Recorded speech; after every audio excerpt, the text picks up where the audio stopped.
Answer तक हो गया था।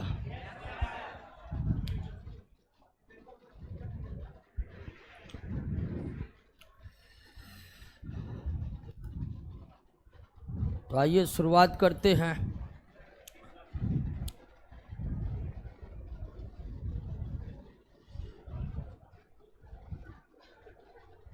यदि कार्बन परमाणु के एक मोल का भार 12 ग्राम है, तो कार्बन के एक परमाणु का ग्राम में द्रव्यमान कितना होगा? ठीक है, कार्बन के सवाल कर रहा है, कार्बन के एक मोल का भार जो है वह कितना है? 12 ग्राम। क्लियर? यहाँ तक कोई दिक्कत नहीं है कि एक मोल का भार 12 ग्राम दिया हुआ है प्रश्न में। अब किसी भी पदार्थ के एक मोल की अगर हम बात करते हैं तो उस एक मोल में 6.022 गुना 10 के पावर 23 परमाणु या फिर अणु या फिर आयन होते। तो कोई भी पदार्थ हो, कार्बन हो, नियोन हो, कोई भी तत्व हो, तो उसके एक मोल में इतना परमाणु, अब कोई भी यौगिक हो तो उसके एक मोल में इतना अणु रहते। तो कार्बन के एक मोल का भार 12 ग्राम है, तो इसका मतलब ये हुआ कि कार्बन के इतना परमाणु का भार, इतना परमाणु का भार कितना होगा? 12 ग्राम होगा। क्यों? तो कोई भी तत्व हो उसके एक मोल में इतने ही परमाणु होते हैं, या इतने परमाणु के समूह को ही क्या कहा जाता है? एक मोल कहा जाता है। चाहे आप कार्बन लीजिए, सोडियम लीजिए, मैग्नीशियम लीजिए, कोई भी तत्व लीजिए, उसके एक मोल में इतने परमाणु रहते हैं। तो एक मोल का भार 12 ग्राम है, तो निश्चित तौर पर इतने परमाणु का भार 12 ग्राम है। अब अगर इतने परमाणु का भार 12 ग्राम है तो कार्बन के एक परमाणु का भार कितना होगा? नहीं निकाल लीजिएगा आप। एक परमाणु का भार बराबर हो जाएगा 12/6.022 गुना 10 के पावर 23। क्लियर? अब इसको काटिए। 10 के पावर 23 को अगर आप ऊपर ले जाइएगा तो ये हो जाएगा 10 के पावर -23 हो जाएगा। इसको ऊपर ले जाएंगे तो पावर माइनस हो जाएगा। अब काटिए, 6 दूनी 12 होता है, तो थोड़ा 2 से क्या होगा? कम होगा, क्योंकि पॉइंट कुछ है। तो आपका सबसे परफेक्ट उत्तर क्या होगा? 1.99 गुना 10 के पावर -23 ग्राम। क्लियर हो गया? समझे सवाल को? कोई दिक्कत नहीं ना? कोई दिक्कत नहीं है। आपको सवाल में दे दिया है कि कार्बन के एक मोल का भार 12 ग्राम है। ये सवाल कह रहा है कि एक मोल का भार 12 ग्राम है। उसके बाद आप ये जानिए कि कोई भी तत्व हो उसके एक मोल में इतना ही परमाणु रहते हैं। तो अगर कह रहा है कि एक मोल का भार 12 ग्राम है, तो निश्चित ही इतना परमाणु का भार कितना होगा? 12 ग्राम होगा। और इतना परमाणु का भार 12 ग्राम है, तो निश्चित तौर पर एक परमाणु का भार इतना बटे इतना, मतलब इतना। क्लियर? अब छाप लीजिए।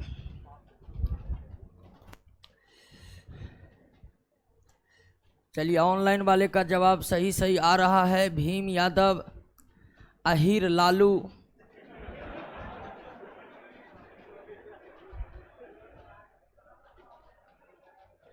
नाम तो बड़ी झकास रख लिए हैं, लगता नहीं कि वास्तविक नाम हुआ है।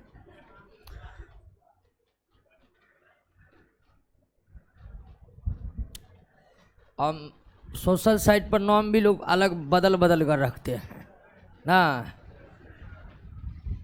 एक कुछ दिन पहले क्लास ले रहे थे, उसका नाम था लुक्का द किंग।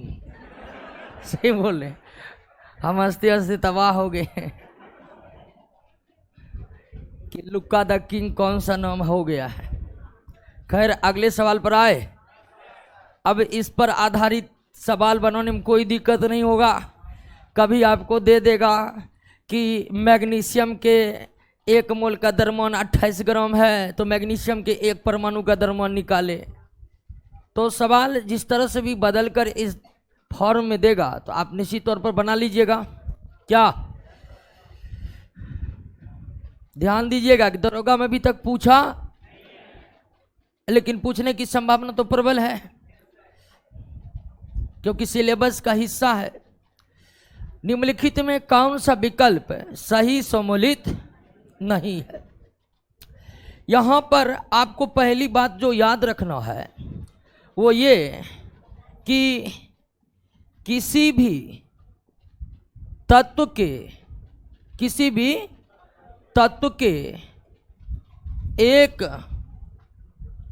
मोल का द्रव्यमान उसके ग्राम परमाणु द्रव्यमान के बराबर होते हैं। ग्राम परमाणु द्रव्यमान के, या आप कह सकते हैं कि परमाणु द्रव्यमान के बराबर। तो किसी भी तत्व के 1 मोल का द्रव्यमान ग्राम परमाणु द्रव्यमान के बराबर होते। ओके, अब यहां पर करें कि 1 मोल सोडियम 23 ग्राम सही है, हैं? सही है ना जी।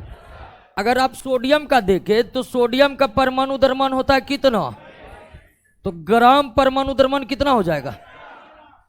और कोई भी तत्व के 1 मोल का द्रव्यमान ग्राम परमाणु द्रव्यमान के बराबर होगा, मतलब पहला कथन क्या है, सही है, कोई दिक्कत नहीं।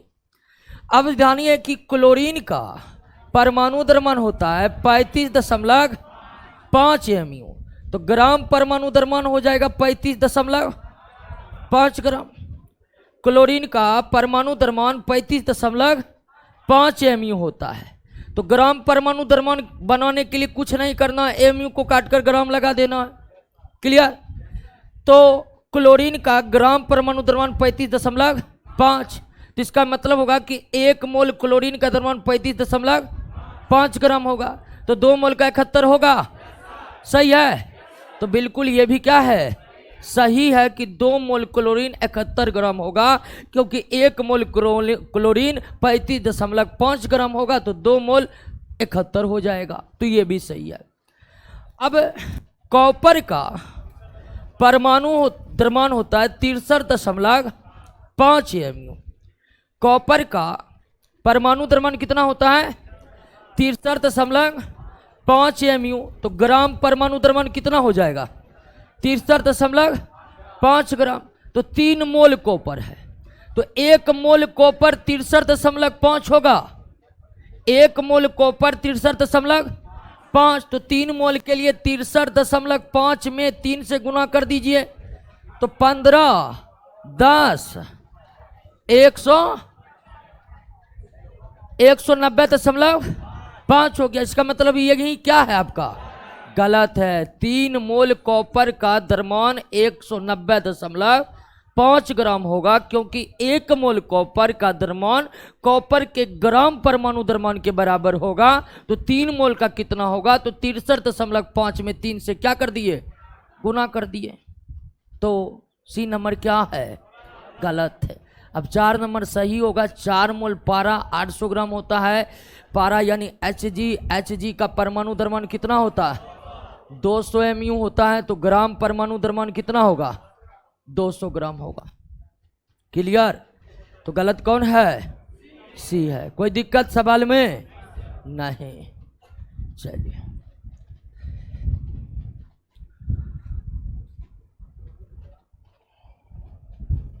परमाणु द्रव्यमान याद करते जाइएगा, इसी तरह आपको सारा याद हो जाएगा, या इंपॉर्टेंट महत्वपूर्ण जो है वो तो याद हो ही जाएगा। तुम कितना बैच में पढ़ता है जी, हाँ? एडमिशन लिए हैं, ले लिए हैं इस बैच में, हाँ? स्टार्टिंग में 71 नंबर। क्या हुआ?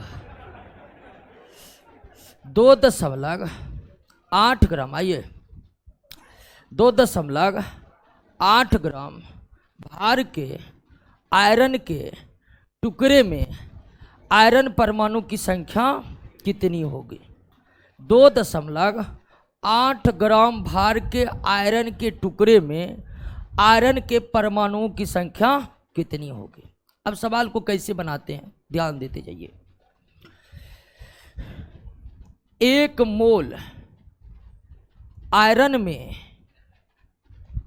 1 मोल आयरन में परमाणुओं की संख्या, परमाणुओं की 6.0022 गुना 10 के पावर। कोई दिक्कत है इसमें?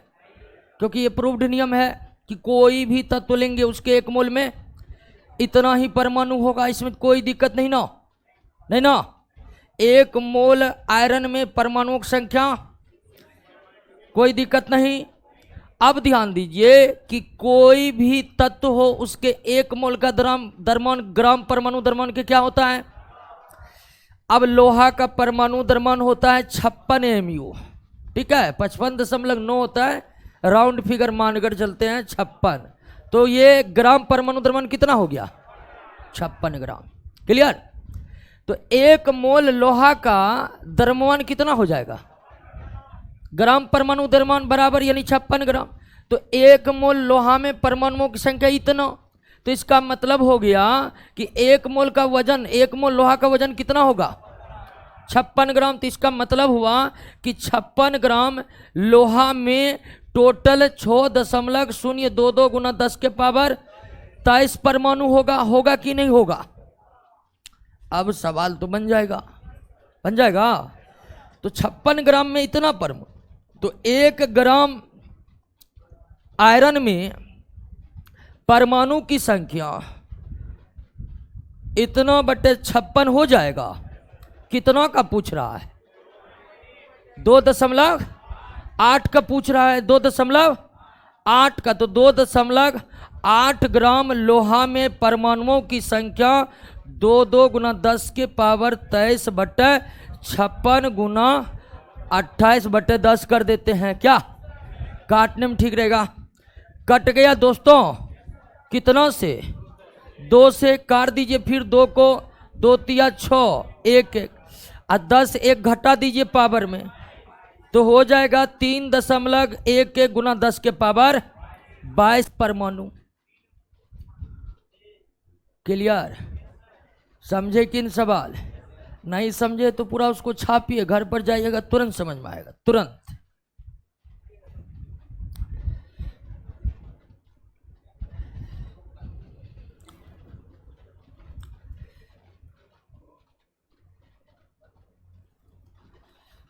मैथमेटिक्स तो बहुत ज्यादा कमजोर नहीं ना है, आए? बच्चा में इसको एक नियम पढ़ते थे ना जी, ही ना है। अंग्रेजी में क्या कहते हैं एक नियम को?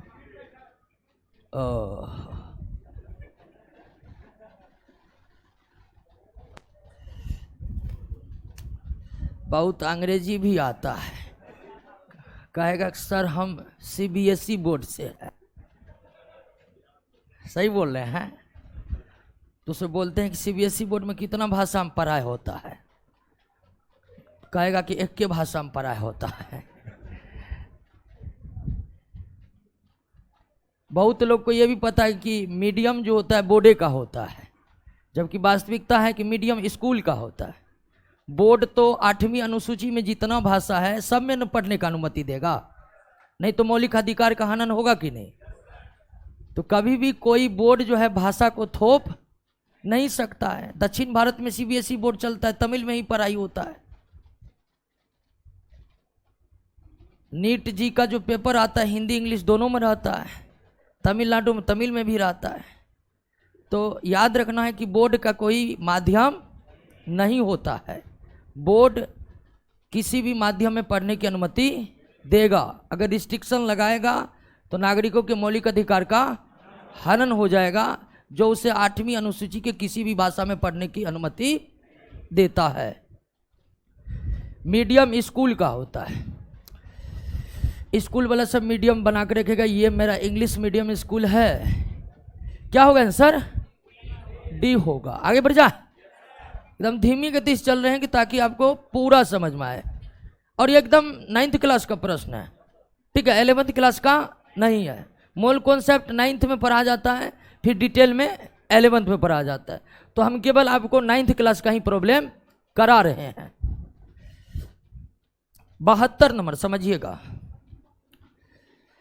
अगर कार्बन के 1 ग्राम में उपस्थित कुल परमाणुओं की संख्या n है, अगर कार्बन के 1 ग्राम में उपस्थित कुल परमाणुओं की संख्या n है, तो मैग्नीशियम के 1 ग्राम में कुल परमाणुओं की संख्या कितनी होगी? जब भी सवाल में आपको परमाणुओं की संख्या की बात पूछ रहा हो तो समझिए सबसे पहले आपको मोल पर उतरना होगा, यानी पहले मोल निकालना पड़ेगा, क्योंकि मोल वही भौतिक राशि है या भौतिक मात्रक है जो परमाणु द्रव्यमान और परमाणु की संख्या को संबंधित करता है, ठीक है ना। तो हम क्या कर लेते हैं कि 1 ग्राम कार्बन को कन्वर्ट कर लेते हैं, किस में? मोल में कन्वर्ट कर लेते हैं। 1 ग्राम कार्बन को किस में बदल लेते हैं? मोल में।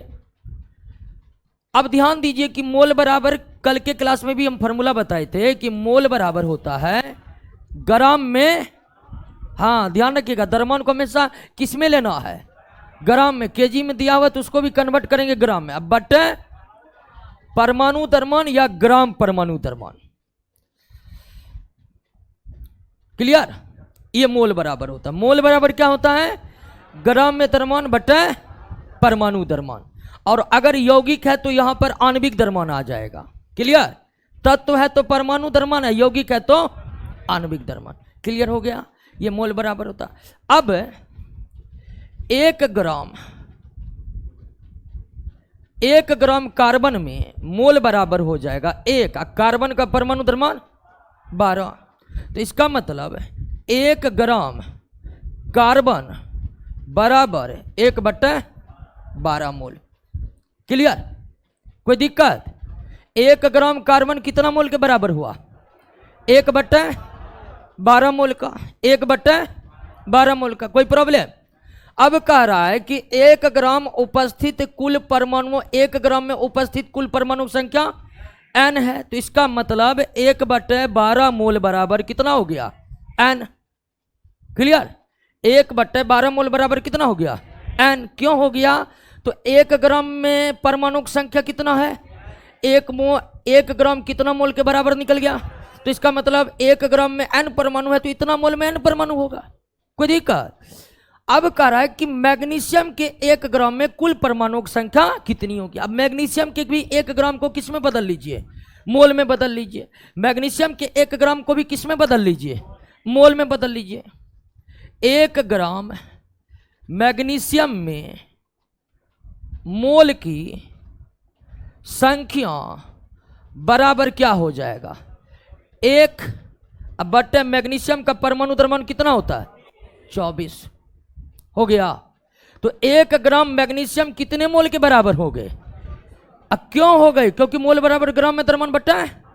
तो 1 ग्राम मैग्नीशियम में मोलों की संख्या 1 बटा है। तो अब कह रहा है कि 1/12 मोल बराबर कितना है? n है। तो 1/24 मोल बराबर n/2 हो जाएगा, होगा कि नहीं? 1/12 मोल बराबर n, तो 1/24 मोल बराबर n/2। 1/12 का आधा है ना 1/24, तो 1/12 बराबर n, तो 1/24 बराबर n/। तो यानी कि मैग्नीशियम के 1 ग्राम में परमाणुओं की संख्या कितनी होगी? n/2 होगी। सीधा बात है। आंसर क्या होगा? बी। समझे? हाँ, नहीं समझे तो बताइए, फिर से बताएंगे। समझ गए? एक बार और बता देते हैं। वैसे है कुछ नहीं, जैसे बेड पर बैठकर समझिएगा तुरंत समझ में आएगा। सही बोल रहे हैं। आइए सवाल पर कह रहा कि अगर कार्बन के 1 ग्राम में उपस्थित कुल परमाणुओं की संख्या कितना है? n है। अगर कार्बन के 1 ग्राम में उपस्थित कुल परमाणु की संख्या n है। क्लियर? 1 ग्राम कार्बन में परमाणु की संख्या n है। तो हमने क्या किया कि 1 ग्राम कार्बन को कन्वर्ट कर लिए किस में? मोल में। अब मोल बराबर फार्मूला क्या होता है वो आपको याद हो गया। तो 1 ग्राम कार्बन को मोल में बदलिएगा तो कितना मोल निकलेगा? 1/। तो सवाल कह रहा है कि 1 ग्राम कार्बन में उपस्थित परमाणु की संख्या 1 ग्राम कार्बन कितने मोल के बराबर है? तो इसका मतलब यही हुआ कि 1/12 मोल में कितना परमाणु? n है। 1/12 मोल में n परमाणु है। क्लियर? अब कह रहा है कि मैग्नीशियम के 1 ग्राम में कुल कितना परमाणु होगा? तो हमने मैग्नीशियम के भी 1 ग्राम को किस में बदल दिए? मोल में। अब मोल बराबर ग्राम में द्रव्यमान बट्टे परमाणु द्रव्यमान। मैग्नीशियम का परमाणु द्रव्यमान 24 होता है। तो 1/12 मोल बराबर n है। तो 1/24 मोल बराबर n/2। कोई प्रॉब्लम है? समझे? अब बिल्कुल समझे। नहीं समझे तो आप सीधा 1 ग्राम कार्बन को मोल में बदलिए, 1 ग्राम मैग्नीशियम को मोल में बदलिए, और फिर आप दिमाग लगा दीजिए, तुरंत बनेगा। कुछ नहीं है सवाल में। इससे तो बहुत कॉम्प्लेक्स चक्रवृद्धि भी आज बनाए होंगे आप। क्या आंसर याद करिएगा, नहीं चलेगा क्या? पहले ही कह रहे थे कि छोड़ देते हैं ना, बताइए। ठीक है, कुछ नहीं है, बहुत कुछ नहीं है सवाल में। आप कभी नहीं बनाए होंगे ना, तभी आपको समझ में थोड़ा लेट से आएगा। अगर आप थोड़ा बहुत प्रैक्टिस कर रहे होंगे तो कुछ है ही नहीं सवाल में। इसलिए हम कह रहे हैं कि छापिए, घर पर इसको समझिएगा कैसे बना। क्लियर? 72 क्लियर? 73 पर आए। चलिए अब देखिए, इस सवाल में कुछ नहीं है। कह रहा है कि 12.046 × 10⁻23 अणु अमोनिया में मोलों की संख्या कितनी होगी? अब देखिए, 1 मोल अमोनिया में 6.022 × 10⁻23 अणु होगा कि नहीं? अणु इसलिए करें क्योंकि अब ये कंपाउंड है। तो 1 मोल कंपाउंड में इतना अणु होते हैं, 1 मोल तत्व में इतना परमाणु होते हैं। क्लियर? तो 1 मोल अमोनिया में इतना परमाणु होगा कि नहीं होगा? तो इसका मतलब इतना में कितना होगा? 2 होगा कि नहीं? 1 मोल में इतना है तो 2 मोल में इसको 2 से गुना करिए, इतना आ जाएगा, आपको आ जाएगा ना। तो इतना बराबर 1 मोल, तो इतना बराबर 2 मोल। सिंपल सी बात है।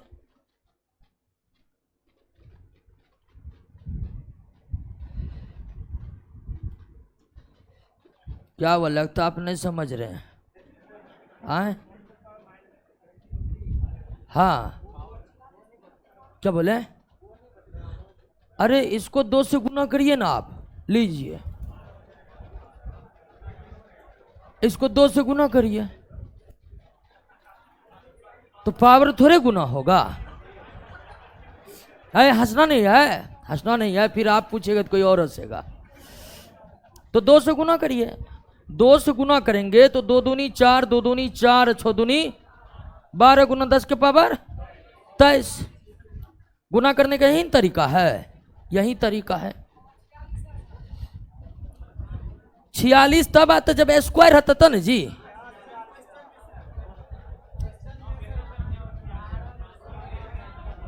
अच्छा, इसको लगभग ले लेंगे, ठीक है। अच्छा, ये दशमलव में इतनी दूर में 1-2 फर्क नहीं देखा जाता, वो आप जानते होंगे, ठीक है। तो यहां जो 4 आ रहा है, ये 4 छो है, तो ये लगभग सही है, क्योंकि दशमलव के बाद एक ही अंक का विशेष महत्व है, उसके बाद अंक में थोड़ा ऊपर नीचे कर सकते हैं, तो इसके लिए कोई दिक्कत नहीं है।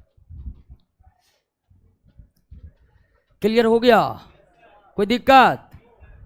अब फिर कभी कभी 18.066 भी दे सकता है। तो सिंपल सी बात है, इतना बराबर 1 मोल होता है।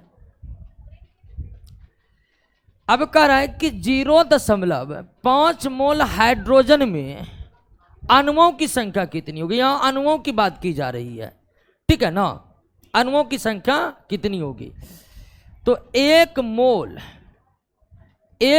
जब हाइड्रोजन का अणु कहेगा तो हाइड्रोजन डायटोमिक होता है जी, हाइड्रोजन डायटोमिक होता है।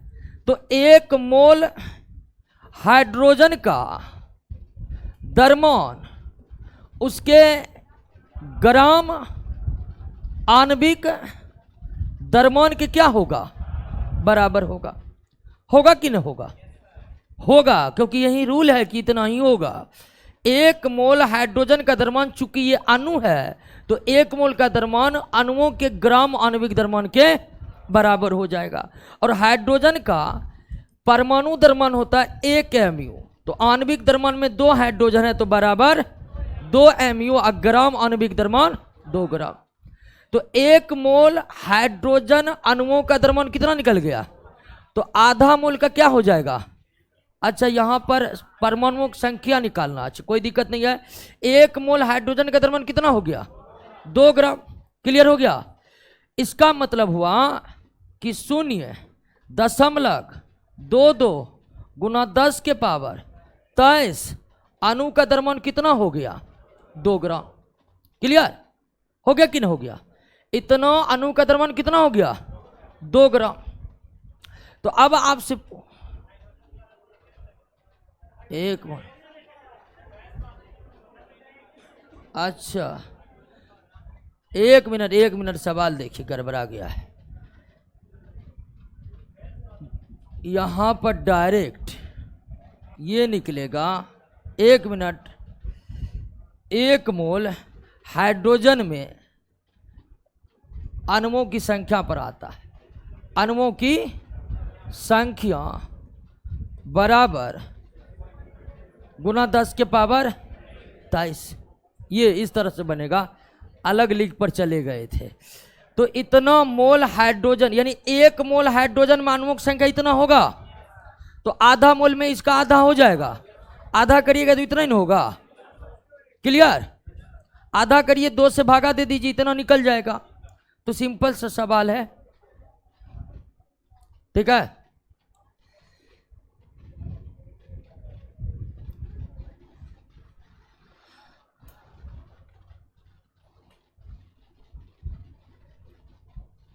आगे बढ़े, कोई दिक्कत नहीं इस सवाल में। 1 मोल हाइड्रोजन में अणुओं की संख्या इतना होगा, क्योंकि ये प्रूव्ड बात है कि कोई भी यौगिक के 1 मोल में इतना ही अणु होते हैं। ऐसा नहीं कि हाइड्रोजन में कोई भी आप कंपाउंड ले लीजिए, कोई भी अणु ले लीजिए, तो 1 मोल अणु बराबर इतना ही अणु होता है। तो आधे मोल की बात की जा रही है, तो इसको आधा कर देना है। आगे बढ़े, 1 मोल CO2 में क्या है। अब यहां पर थोड़ा सा कॉन्सेप्ट को हमें समझना होगा, उसके बाद हम सवाल पर आएंगे। जैसे मान लीजिए कि ये क्या है, जल है। जल का आणविक सूत्र है या रासायनिक सूत्र है, जो कह लीजिए। तो इस सूत्र का मतलब क्या हुआ, इस सूत्र का मतलब हुआ कि 1 मोल जल में 2 मोल हाइड्रोजन एटम तथा 1 मोल ऑक्सीजन एटम है। आणविक सूत्र हमें यही जानकारी देता है। 1 मोल जल में 2 मोल हाइड्रोजन एटम है और 1 मोल ऑक्सीजन एटम है। यानी कि 2 मोल हाइड्रोजन और 1 मोल ऑक्सीजन का परमाणु मिलकर 1 मोल जल के अणुओं का निर्माण करते हैं। 2 मोल हाइड्रोजन का परमाणु एक मोल ऑक्सीजन का परमाणु मिल करके एक मोल जल के अणुओं का निर्माण करता है। ये केमिकल फॉर्मूला से इतनी बात की पता चलती है। ठीक उसी तरह जैसे कि कैल्शियम कार्बोनेट है CaCO3, ये कैल्शियम कार्बोनेट, कैल्शियम कार्बोनेट। तो इसका मतलब हुआ कि एक मोल कैल्शियम कार्बोनेट में एक मोल कैल्शियम है, एक मोल कैल्शियम परमाणु है, एक मोल कैल्शियम परमाणु है, एक मोल कार्बन परमाणु है और तीन मोल ऑक्सीजन परमाणु है। 3 मोल ऑक्सीजन परमाणु है। बात को समझ रहे हैं ना? यह जानकारी केमिकल फार्मूला से निकलता है। यानी कि 3 मोल ऑक्सीजन का परमाणु, 1 मोल कार्बन का परमाणु और 1 मोल कैल्शियम का परमाणु मिलकर के 1 मोल कैल्शियम कार्बोनेट के अणुओं का निर्माण करता है। क्लियर? ठीक उसी तरह अब आप समझ रहे होंगे कि केमिकल फार्मूला किस तरह से हमें जानकारी प्रोवाइड करा रहा है। ठीक उसी तरह मान लीजिए कि ये है सल्फ्यूरिक एसिड। तो इसका मतलब अगर आपसे पूछ दे कि 1 मोल सल्फ्यूरिक एसिड में 1 मोल सल्फ्यूरिक एसिड में हाइड्रोजन का कितना मोल परमाणु है, यानी इसमें 2 मोल हाइड्रोजन का परमाणु है। 1 मोल सल्फ्यूरिक एसिड में सल्फर के कितने मोल परमाणु है? 1 मोल परमाणु है। वेरी गुड, अब आप समझ रहे हैं। ठीक है, 1 मोल सल्फ्यूरिक एसिड में ऑक्सीजन के कितने मोल परमाणु है? कितने? 4 मोल। तो मोलों के विषय में किसी यौगिक का केमिकल फार्मूला किस तरह से हमें जानकारी देता है, इसमें तो आपको कोई दिक्कत अब नहीं रह गया बताइए? नहीं ना। अब आते हैं सवाल पर। इतनी बात को आप समझ गए ना? हाँ। अब कह रहा है कि 1 मोल कार्बन डाइऑक्साइड में, ध्यान दीजिएगा दोस्तों, 1 मोल कार्बन डाइऑक्साइड में कार्बन के कितने मोल होंगे? 1 मोल कार्बन परमाणु होगा, 1 मोल और 2 मोल ऑक्सीजन परमाणु होगा ना। तो कह रहा है कि 1 मोल कार्बन डाइऑक्साइड में है, तो 1 मोल कार्बन डाइऑक्साइड में 1 मोल कार्बन परमाणु है, 2 मोल ऑक्सीजन परमाणु है कि न है? तो 1 मोल कार्बन डाइऑक्साइड में 1 मोल कार्बन का परमाणु और 2 मोल ऑक्सीजन का परमाणु है। ऑक्सीजन का जिक्र कहीं किया गया है? नहीं, केवल किसका जिक्र किया गया है? तो इसका आंसर क्या होगा? ए। यानी अब 1 मोल कार्बन परमाणु तो 1 मोल बराबर इतना ही न होता है। तो आप दूसरी तरह से भी बोल सकते हैं कि अगर 1 मोल कार्बन डाइऑक्साइड में 1 मोल कार्बन परमाणु है तो 1 मोल कार्बन परमाणु बराबर इतना परमाणु, क्या? तो इसका आंसर क्या हो जाएगा? ए हो जाएगा। बात समझे कि नहीं समझे? कोई दिक्कत है क्या? पूरा? हाँ, पूरा कार्बन, 1 मोल कार्बन डाइऑक्साइड में इतना कार्बन है, इतना ऑक्सीजन है। क्लियर है? तो 1 मोल कार्बन डाइऑक्साइड, इतना मोल कार्बन है, तो इतना मोल कार्बन है, तो मतलब 1 मोल बराबर इतना होता है कि नहीं होता है? तो 1 मोल कार्बन परमाणु है तो इतना कार्बन परमाणु है। मतलब ऑप्शन की यहां ऑक्सीजन का जिक्र नहीं, ऑक्सीजन भी है, लेकिन सवाल का उत्तर तो यही ना होगा। सवाल ऑक्सीजन के बारे में यहां पर दिया हुआ नहीं है। तो आंसर क्या होगा? ये होगा। क्या?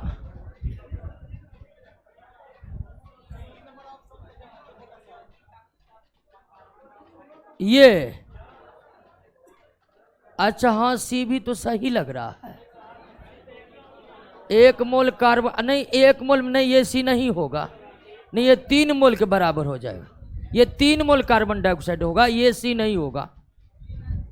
ठीक है, डी होगा। नहीं होगा। सबसे परफेक्ट उत्तर हमारा क्या है? एक है। कोई दिक्कत नहीं। सी नहीं होगा। इतना कार्बन के अणु तो 3 मोल के बराबर हो जाएगा। यहां पर जिक्र क्या किया है? 1 मोल का जिक्र कर रहा है। क्या हुआ?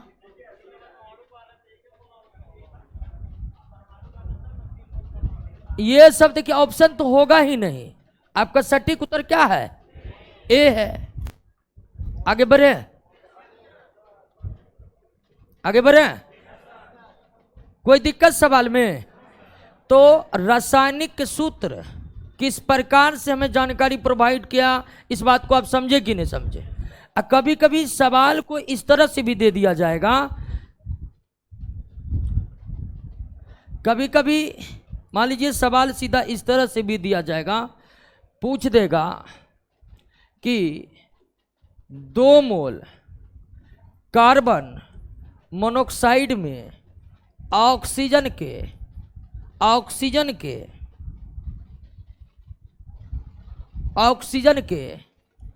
कितने परमाणु उपस्थित हैं? 2 मोल कार्बन मोनोऑक्साइड में ऑक्सीजन के कितने परमाणु उपस्थित हैं? बना सकते हैं सवाल? बनाइए। अभी अगर आप समझ चुके हैं इस सवाल को तो आप बना लीजिएगा। ऑनलाइन वाले दोस्तों भी बनाइए इसको।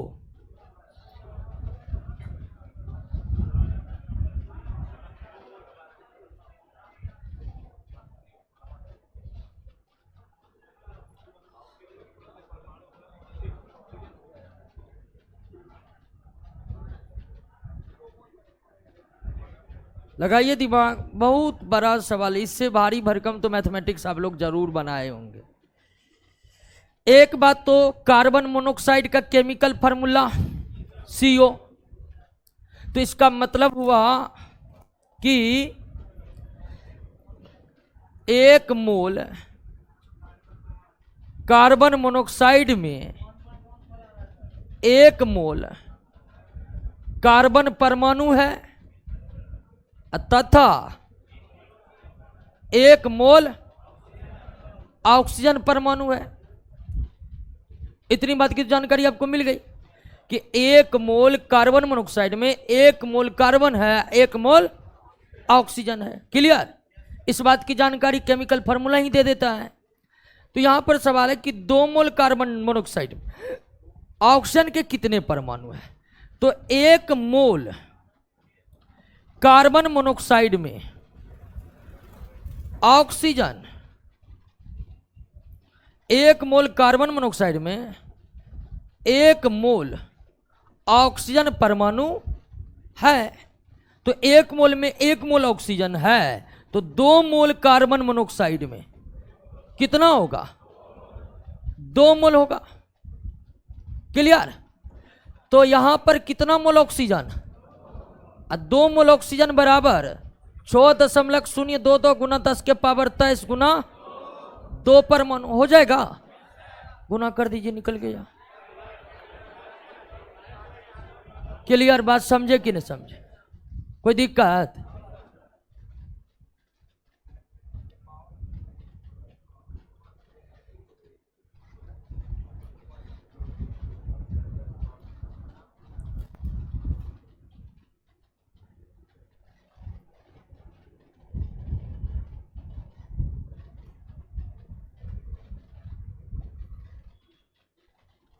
चलिए, बहुत लोग करे समझ नहीं आ रहा है, जबरदस्ती समझिए। दरोगा की परीक्षा निकट है क्या? अब जो आप राग अलापिएगा कि नहीं समझ रहे हैं तो फिर क्या होगा? जबरदस्ती समझिए, नहीं तो बोल रहे हैं छापिए। घर पर जाकर बढ़िया तुम 2-4 बार दिमाग लगाइए, बिल्कुल समझ में आएगा। आगे बढ़े? नहीं, सब इतना स्लो चलने कैसे समझ में आएगा? ठीक है, समझ में आएगा, नहीं तो फिर दिक्कत है। अब जो आप राग लापिएगा, नहीं समझे हैं, हम ये ही नहीं पढ़े हैं, वो नहीं पढ़े हैं, तो अब समय है 0 लेवल पढ़ने का। तब बहुत लोग समझ ही नहीं रहे हैं। अब मान लीजिए कि 10 को बताए, 2 को नहीं समझे, 8 को तो समझे, क्या वो आपकी उपलब्धि नहीं है? और 8 को समझे, 2 को घर पर जाकर तुम 2-4 बार देखिएगा, समझ में आएगा? नहीं समझे, समझिएगा कैसे? देखिए तो कैसे समझते 76। समझिए, ध्यान दीजिए। ऑक्सीजन गैस के 0.7 मोल का द्रव्यमान क्या होगा? ऑक्सीजन O2 है, ये परमाणु नहीं, ये अणु है। अब आपसे अगर कोई पूछ दे कि 1 मोल O2 का द्रव्यमान कितना होता है, तो आणविक द्रव्यमान के बराबर। 1 मोल O2 का द्रव्यमान कितना होगा? तो आणविक द्रव्यमान के, परमाणु है तो परमाणु द्रव्यमान के बराबर, अणु है तो आणविक द्रव्यमान के बराबर। ऑक्सीजन का आणविक द्रव्यमान 16 दूनी 32, ऑक्सीजन का परमाणु द्रव्यमान 16 mu होता है। तो ग्राम परमाणु द्रव्यमान, 2 ऑक्सीजन, 1 अणु में 2 ऑक्सीजन, तो 16 दूनी, तो 1 मोल ऑक्सीजन का द्रव्यमान कितना होगा? 32 ग्राम होगा। इसलिए होगा क्योंकि कोई भी अणु हो उसके 1 मोल का द्रव्यमान उसके आणविक द्रव्यमान के बराबर होता। तो 1 मोल ऑक्सीजन का द्रव्यमान कितना? सवाल कितना पूछ रहा है? तो 0.7 मोल ऑक्सीजन का द्रव्यमान हो जाएगा 32 गुना 0.7 दूनी 14, 7 या 21, इतना ग्राम, 22.4 ग्राम। आया समझ में?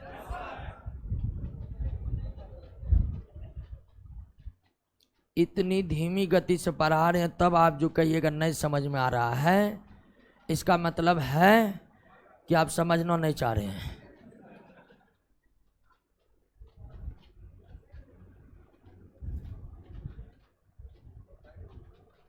और आपको क्या बोले? जबरदस्ती समझना है, क्योंकि दरोगा बनना है तो अब जबरदस्ती समझना पड़ेगा। नहीं समझ में आ रहा है, ये बहाना नहीं बना सकते हैं आप। उत्पाद विभाग का भी निकल गया है फॉर, बल्ले बल्ले है। बिहार एसएससी का निकला हुआ है। हाँ, अब राग मत लापिए कि नहीं समझ में आ रहा है।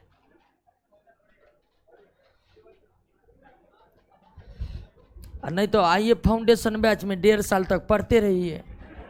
क्या यहां पर थोड़ा मिस्टेक है? क्रोमियम का 3 होता है वैलेंसी, तो क्रोमियम सल्फाइड का हो जाएगा Cr2s3, Cr2s3। क्लियर?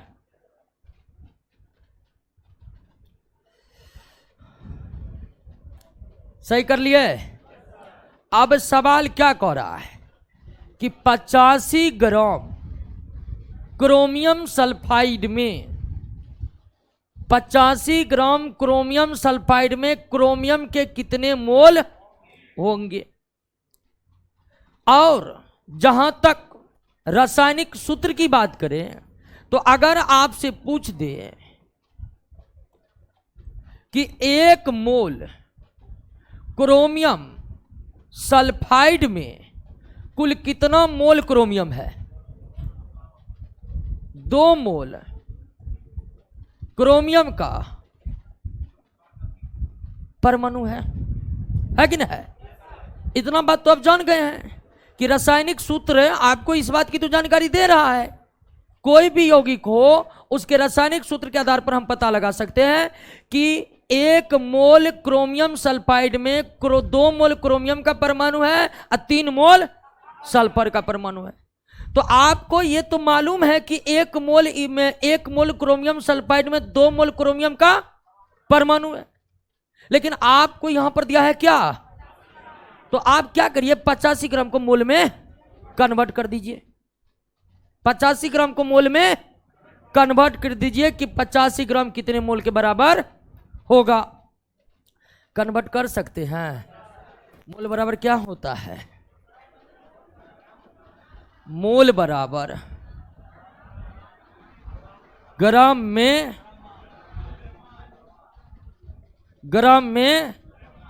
और चूंकि ये यौगिक ने है जी, तो बटे आणविक द्रव्यमान, आणविक द्रव्यमान, ग्राम में द्रव्यमान बटे ये मोल बराबर होता है, क्योंकि ये यौगिक है। तत्व रहता तो फिर यहाँ परमाणु द्रव्यमान देते, ये यौगिक है तो आणविक द्रव्यमान दे रहे हैं, और ग्राम आणविक द्रव्यमान की हम बात कर रहे हैं।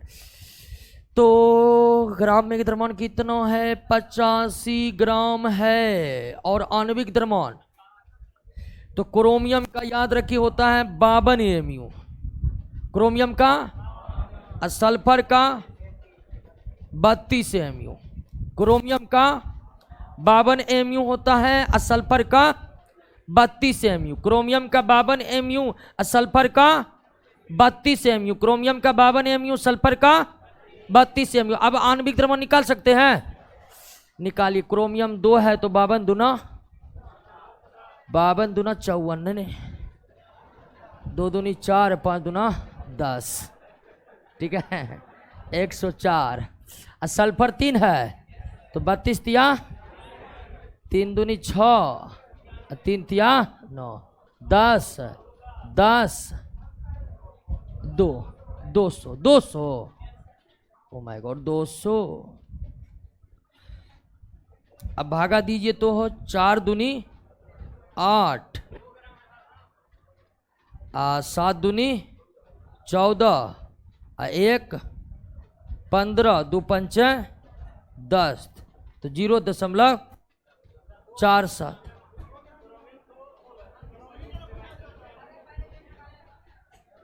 आणविक द्रव्यमान 200 निकलेगा, 200।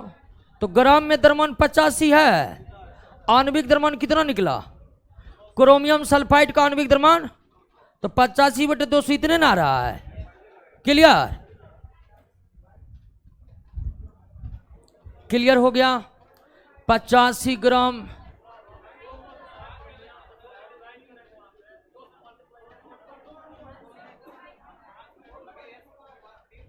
क्या हुआ? हे तुम बहुत बोल रहा है, बैठो। ठीक है, ठीक है, नहीं कहां पर भागा? हैं?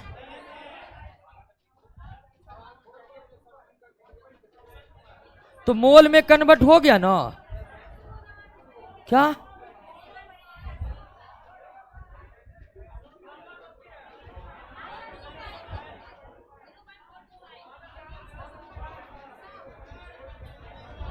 अरे क्या गड़बड़ हो गया? 1 मिनट, कोई खड़ा होकर बताइए, समझ में आएगा।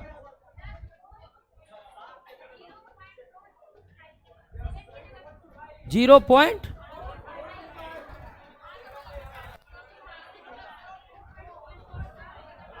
और 2 होगा, ठीक है।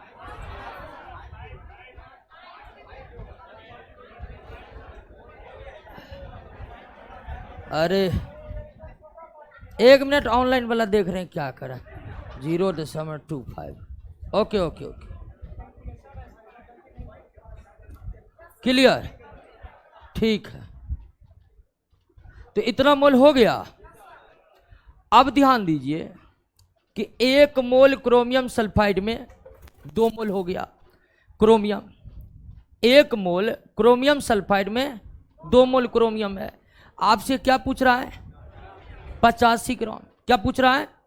85 ग्राम। अब 85 ग्राम आपको मोल में कन्वर्ट कर लिए है, 0.425। अब सवाल पर आइए कि 1 मोल क्रोमियम सल्फाइड में क्रोमियम कितना है? 2 मोल होगा। क्रोमियम 2 मोल होगा, ठीक है ना? 1 मोल में क्रोमियम कितना है? क्रोमियम सल्फाइड में क्रोमियम 2 मोल है। आपको किस में पूछ रहा है? 85 ग्राम। अब 85 ग्राम कन्वर्ट हो चुका है कितना? 0.425 मोल में।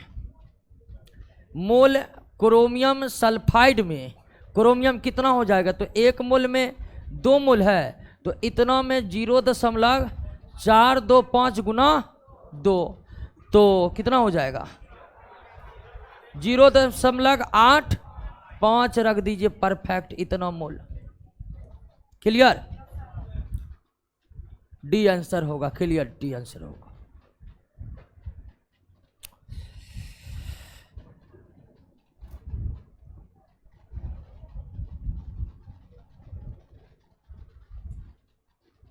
क्लियर? कोई दिक्कत नहीं इन सवाल में?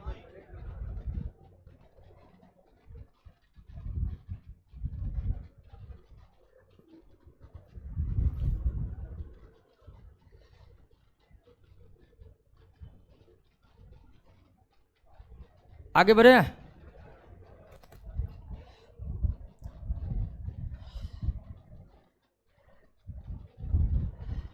78 पर आइए। तत्व M के एक परमाणु का द्रव्यमान, या लगता है 2 छूट गया है। यहां 2 करिए, यहां जो है -23 कीजिए, थोड़ा मिस्टेक है।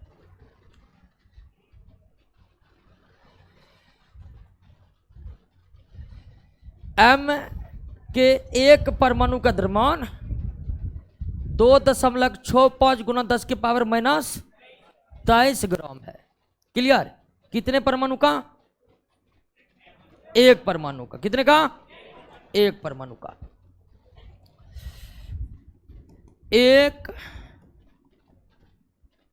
परमाणु का द्रव्यमान 2.65 गुना 10 के पावर -23 ग्राम है। क्लियर?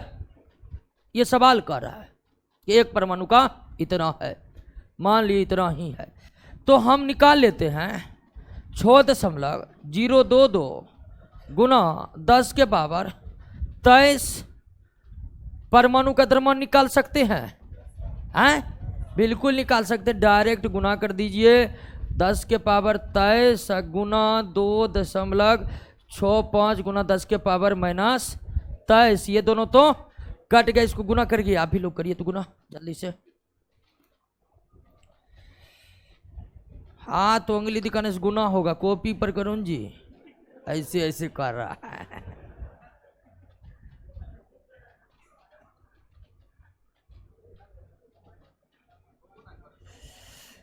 चलिए, करा कि 23 पोस्ट दरोगा का नया बैच स्टार्ट होगा क्या? तैयार कीजिए, 200-300 लोग खरीदने वाला कर देंगे क्या? 15.99 आ रहा है। 16 कर देते हैं। 16 करते हैं, 16 कर देते हैं। 15.99 आ रहा है। सही बात है? नहीं तो मोबाइल कैलकुलेटर पर कर लीजिए, दिक्कत हो रहा है तो 15.99 आ रहा है। देखिए -23 + 23 कट गया, इस दोनों को गुना करके कितना आ रहा है? 16 ग्राम। यानी कि 1 मोल का परमाणु द्रव्यमान कितना? इतना परमाणु द्रव्यमान कितना? इतना परमाणु कितने के बराबर होते हैं? 1 मोल का द्रव्यमान कितना हो गया? 16 ग्राम। अब किसी भी तत्व के 1 मोल के द्रव्यमान उसके ग्राम आणविक द्रव्यमान के, तो किसी भी तत्व के 1 मोल का ग्राम आणविक द्रव्यमान के, तो ग्राम आणविक द्रव्यमान 16 ग्राम है, तो परमाणु द्रव्यमान हो जाएगा आपको कितना? 16। 16 mu किसका होता? किसका? उत्तर क्या होगा? ऑक्सीजन होगा। सीधी सी बात है।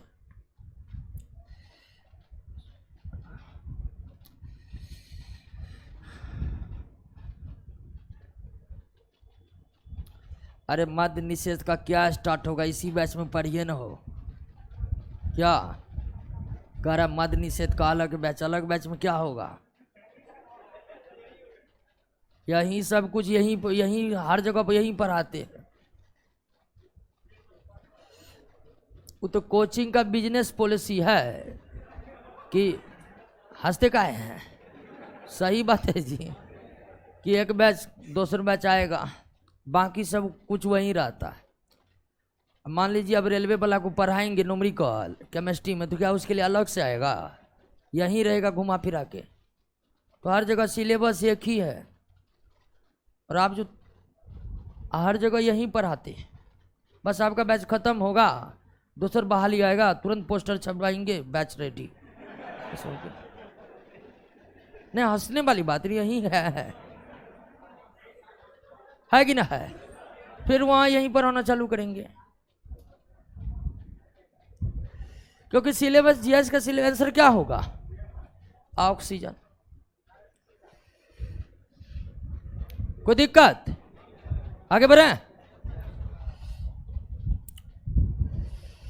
अब ये सवाल बन रहा है जी, नियोन के कितने ग्रामों में, ध्यान दीजिएगा दोस्तों, नियोन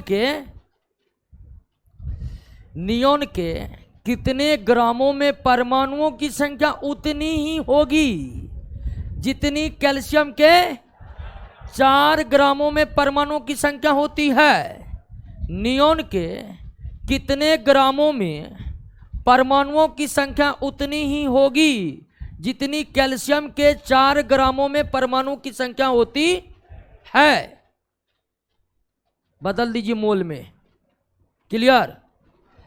अब देखिए, पदार्थ कोई भी हो, उसके मोलों में परमाणु की संख्या क्या होगा? समान होगा। होगा कि नहीं होगा? नियोन के भी एक मोल में 6.022 गुना 10 के पावर 23 परमाणु होगा। कैल्शियम के भी एक मोल में 6.022 गुना 10 के पावर। तो हम करते पहले क्या है कि कैल्शियम के 4 ग्राम को कन्वर्ट कर लेते किस में? मोल में। कर लीजिए आप भी। 4 ग्राम कैल्शियम में मोलों की संख्या, 4 ग्राम कैल्शियम में मोलों की संख्या बराबर, मोलों की संख्या बराबर ग्राम में द्रव्यमान बटे परमाणु। कैल्शियम का कितना होता है? 40 AMU, यानी 40 ग्राम। ओके, कितना? 1/10 मोल, 1/10 मोल। क्लियर हो गया? तो 4 ग्राम कैल्शियम कितने मोल के बराबर हो गया? 1/। तो अब 1/10 मोल कैल्शियम में जितना परमाणु होगा उतना 1/10 मोल नियोन में भी होगा। होगा कि नहीं? जब 1 मोल सभी पदार्थों में परमाणुओं की संख्या समान होती है तो 1/10 मोल में 1/10 मोल सभी पदार्थों में भी परमाणु की संख्या। अब आपको निकालना पड़ेगा कि 1/10 मोल का द्रव्यमान कितना होगा। 1/10 मोल का द्रव्यमान कितना होगा? किसका? नियोन का। 4 ग्राम कैल्शियम में मोल कितना निकल गया? तो 1/10 मोल नियोन का द्रव्यमान कितना होगा निकाल सकते हैं। नियोन का परमाणु द्रव्यमान होता है 20 MU। तो इसका मतलब हुआ कि 1 मोल नियोन का द्रव्यमान कितना होगा? 20 ग्राम। होगा कि नहीं होगा? नियोन का परमाणु द्रव्यमान कितना? 20। तो 1 मोल नियोन का द्रव्यमान 20 होगा। 1 मोल नियोन का द्रव्यमान तो 20, 1 मोल नियोन का द्रव्यमान तो 1/10 मोल नियोन का द्रव्यमान कितना होगा? 1/10 20 बट्टा कितना? 2 ग्राम। हो गया कि नहीं हो गया? 1 मोल नियोन बराबर कितना? 1 मोल नियोन 20 ग्राम। तो 1/10 मोल 20/10 यानी 2 ग्राम होगा। होगा कि नहीं होगा? तो अब आइए कि 4 ग्राम कैल्शियम बराबर 1/10 मोल हुआ और 2 ग्राम नियोन बराबर भी कितना है? 1/4 ग्राम कैल्शियम बराबर और 2 ग्राम नियोन बराबर मोल। इतना मोल में परमाणु की संख्या समान होगी। इसका मतलब जितना 4 ग्राम कैल्शियम में परमाणु है उतना ही 2 ग्राम नियोन में है, क्योंकि 4 ग्राम कैल्शियम भी 1/10 मोल के बराबर है, 2 ग्राम नियोन भी 1/10 मोल के बराबर है। तो 4 ग्राम कैल्शियम में नियोन के कितने ग्राम में परमाणु की संख्या उतनी ही होगी? तो नियोन के 2 ग्राम में परमाणु की संख्या उतनी ही होगी जितना 4 ग्राम कैल्शियम में होता है। क्यों? तो क्योंकि 4 ग्राम कैल्शियम भी 1/10 मोल के बराबर है और 2 ग्राम नियोन भी 1/10 मोल के बराबर है। छापिए छापिए तेजी से।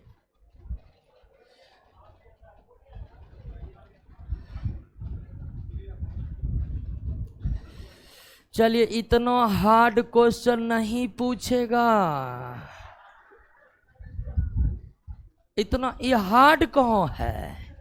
ये 9th क्लास एनसीईआरटी का क्वेश्चन है, क्या ये नहीं पूछ सकता है?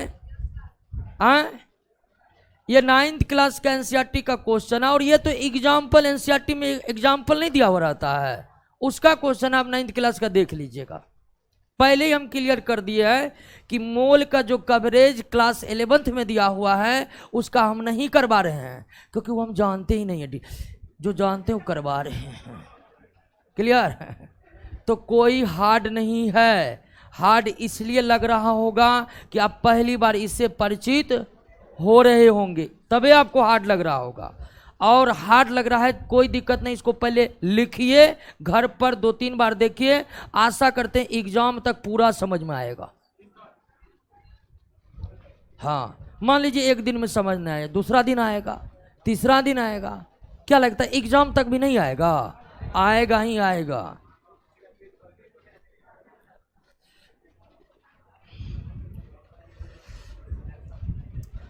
इतना ही पढ़ाने के लिए मास्टर सब अलग से पोस्टर लगाता है, न्यूमेरिकल पढ़े मात्र 200 में। ठीक है, आगे बढ़े। कार्बन डाइऑक्साइड के 22 ग्राम में मोलों की संख्या क्या होगी? सिंपल सा सवाल, क्योंकि मोलों की संख्या बराबर मोलों की संख्या बराबर ग्राम में द्रव्यमान बटे कार्बन डाइऑक्साइड यौगिक है ना, तो क्या लेंगे? आणविक द्रव्यमान। वेरी गुड दोस्तों, कार्बन डाइऑक्साइड का आणविक कार्बन का कितना होता है? ऑक्सीजन का 16 mu, तो कार्बन डाइऑक्साइड 16 दूनी 32 12 44 mu ग्राम परमाणु द्रव्यमान हो जाएगा। तो ग्राम में द्रव्यमान कितना है? आणविक द्रव्यमान कितना निकला? तो 1/2 मोल 1/2 0.5। ध्यान दीजिए दोस्तों, 1-2 क्वेश्चन नहीं समझ में आ रहा है कोई दिक्कत नहीं, 1-2 के कारण आप पूरा ही समझना छोड़ दीजिएगा, तब दिक्कत हो सकता है। 10 सवाल हम बताएं, 2 आपको नहीं समझ में आ रहा है, हो सकता है, लेकिन उसके चक्कर में आप 8 को छोड़ दीजिएगा, ये अच्छी बात है। कभी कभी ऐसा होता है कि 10 सवाल बताए, 1 नहीं समझे, तो उसके लिए नो छोड़ देता, नहीं समझे। तो 1-2 अगर नहीं समझ में आ रहा, 64 नंबर सुमित सिंह का रहा, 64 नंबर। अच्छा देख लेते हैं 64 नंबर, देखे 1 मिनट 64 नंबर में क्या है।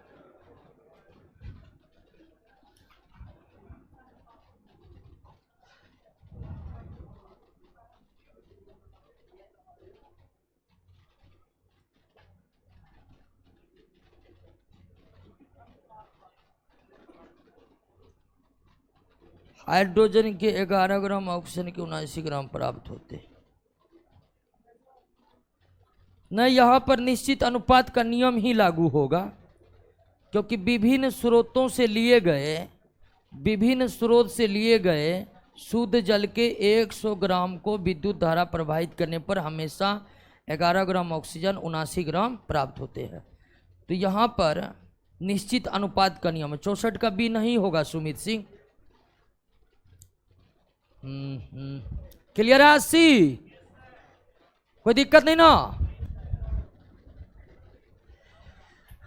अब बताइए इस सवाल का जवाब। कोई दिक्कत है इसमें क्या? जल के आधे मोल का द्रव्यमान कितना होगा? तो ध्यान रखें, 1 मोल जल का द्रव्यमान जल के आणविक द्रव्यमान के बराबर होगा। सॉरी ग्राम आणविक द्रव्यमान के बराबर होगा, होगा कि नहीं होगा? जल में जल का 16 दू 18, तो 1 मोल जल का द्रव्यमान जल के आणविक द्रव्यमान के बराबर होगा। किसी भी यौगिक के 1 मोल का द्रव्यमान उस यौगिक के आणविक द्रव्यमान के बराबर होते हैं। तो 1 मोल जल का द्रव्यमान 18 ग्राम, तो आधा मोल का 9 ग्राम होगा। That solve.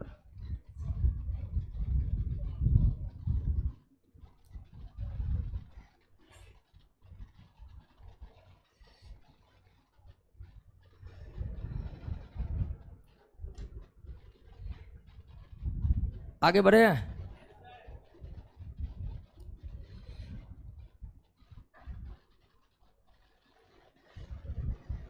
क्रोमियम सल्फाइड वाला क्वेश्चन बताए थे, हाँ समझे थे? Chromium sulphide same to same सवाल, बस वहां मोल था, यह मोल को कन्वर्ट करके अणु दे दिया। थोड़ा सा आप लोग दिमाग लगाइए तो। ऑनलाइन वाले दोस्तों, नीरज कुमार पंडित, अभिजीत कुमार, प्रेम कुमार, पप्पू कुमार,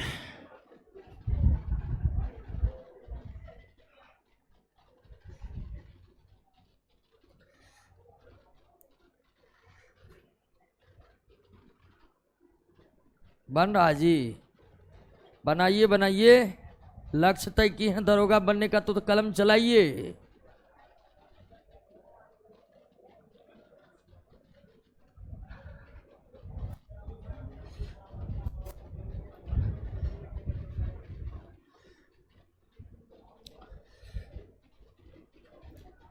कलम चलाइए ऑनलाइन वाले साहब। विशाल कुमार, मनीष कुमार, दिलखुश कुमार,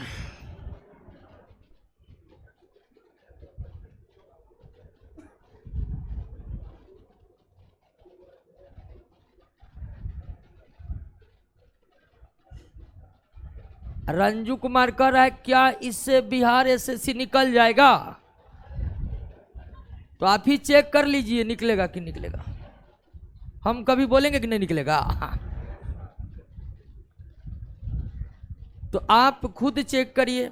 और आप तो इतने ग्रेजुएट हो गए हैं, तो इतना तो आप कर ही सकते हैं कि आप पता लगा सकते हैं कि हम जो पढ़ा रहे हैं आपके लिए उपयुक्त है कि नहीं है। क्या? और हम तो बिल्कुल कह रहे हैं कि बिहार एसएससी का बैच दिए हैं सुबह 8 से 12, और उसमें भी यहीं पर आएंगे बिल्कुल।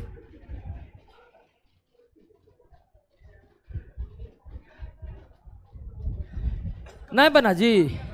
अच्छा, एल्युमिनियम ऑक्साइड Al2O, अब तो इसका फार्मूला आप निकाल बना ही सकते हैं।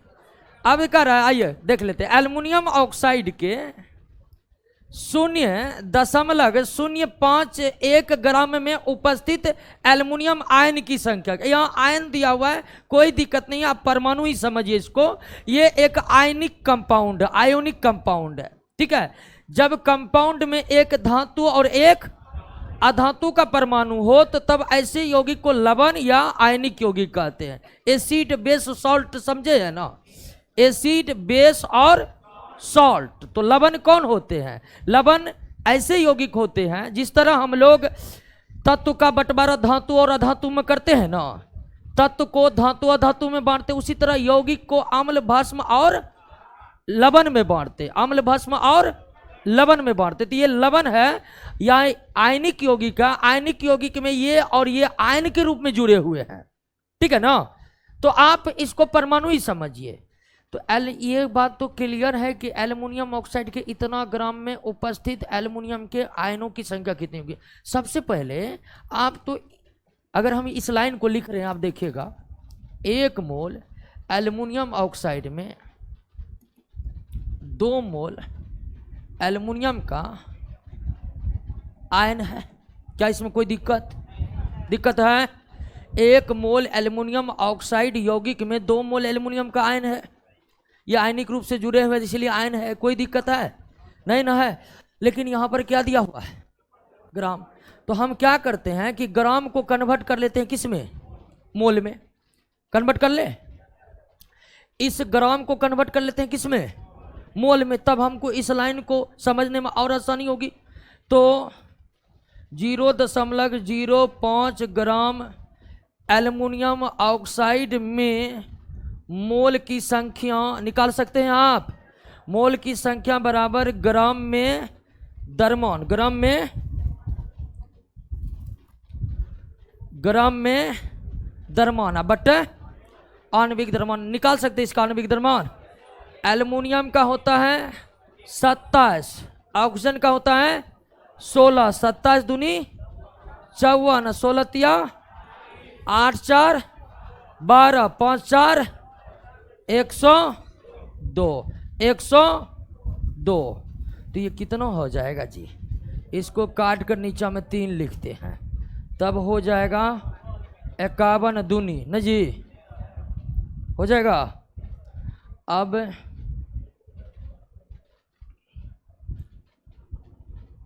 फिर काटने में गड़बड़ ना हो जाए, तो ये हो जाएगा 0.5 बटे 1 2 3। तो घसका देते हैं 1 2 3, इतना मोल होगा जी। हैं देख लीजिए, दशमलव में गुना भागा, ठीक है ना? या आप ही काटिए, देखिए इतना आ रहा है। ऑनलाइन वाले दोस्तों क्लास, चलिए जय कुमार का तो डी आ रहा है उत्तर, कोई दिक्कत? इतना ना आ रहा है 0.305। एक बार आप लोग काट लीजिए, ऑनलाइन वाले एक बार चेक करिएगा।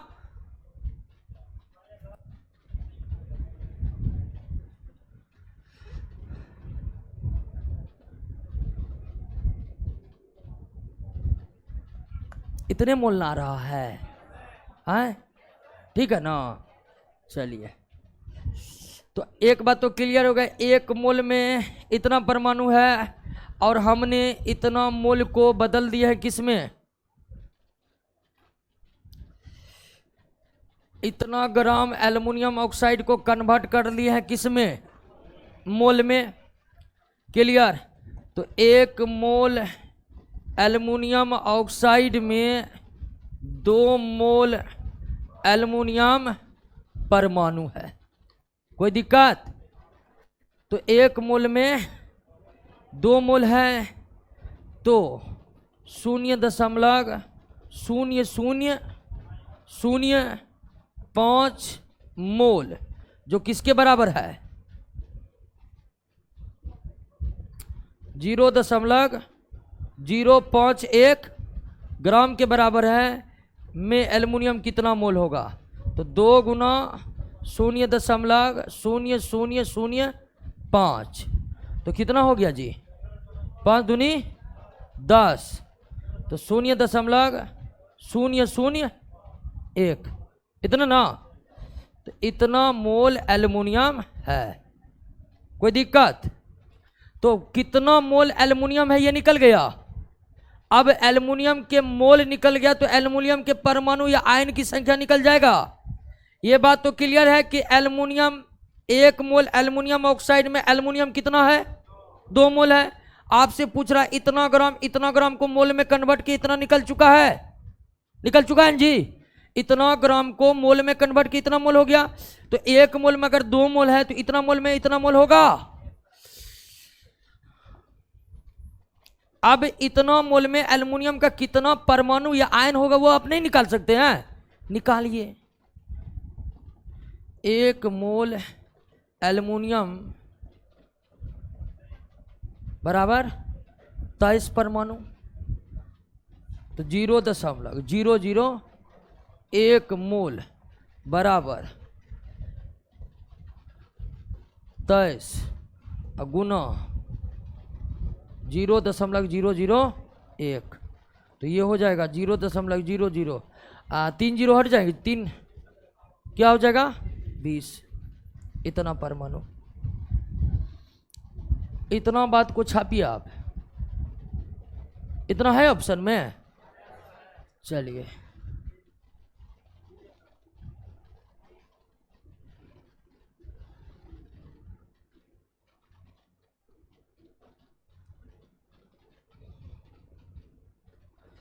क्या हुआ? पीछे हम देख रहे हैं बहुत को मन नहीं लग रहा है। लग रहा है सबको मान। हाँ एक बात है, तैयारी करते करते जो है ना, अब कहीं हमेशा हमको मन लगेगा नहीं, कभी मन के विपरीत जाकर भी पढ़ना पड़ेगा। वही काम अभी हो रहा है।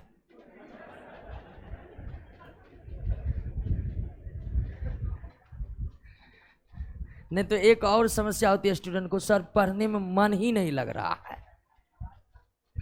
तो हम कहते हैं कि तब जबरदस्ती पढ़िए। फिर पूछता जबरदस्ती कैसे पढ़ा जाता है, तो इसका उत्तर है कि आप वयस्क हो कैसे गए। बच्चों और वयस्कों को परिभाषित करिएगा, किस आधार पर आप परिभाषित कर सकते हैं?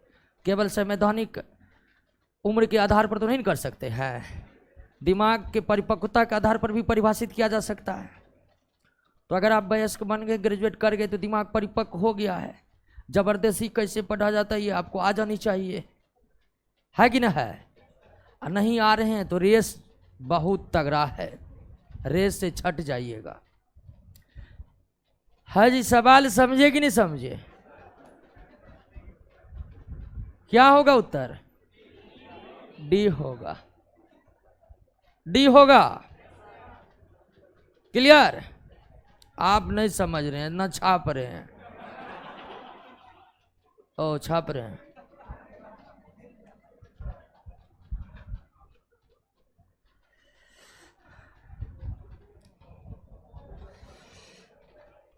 ठीक है, थोड़ा हंसमुख, कभी कभी लोग समझ के भी मुंह ऐसे बना लेते हैं ना, डर लग जाता है नहीं समझा। ठीक है ना? हाँ हाँ, चेहरे का एक्सप्रेशन सही रखिए। समझ गए हैं तो चेहरे पर ताजगी ले आइए। क्या? हाँ आइए, सवाल बनेगा। हाँ चलिए, कुछ लोग कह रहे पीरियोडिक टेबल कब होगा?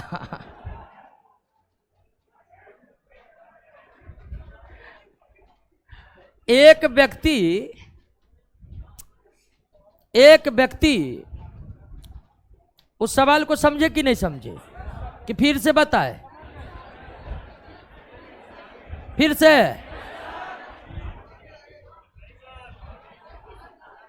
अच्छा 83 पर आते हैं ना, फिर से क्या? हमको लगा कि बहुत, तो क्रोमियम सल्फाइड वाला जैसा सवाल था, सेम टू है, बस उसमें मोल था, इसमें मोल को परमाणु में कन्वर्ट कर लिए हैं।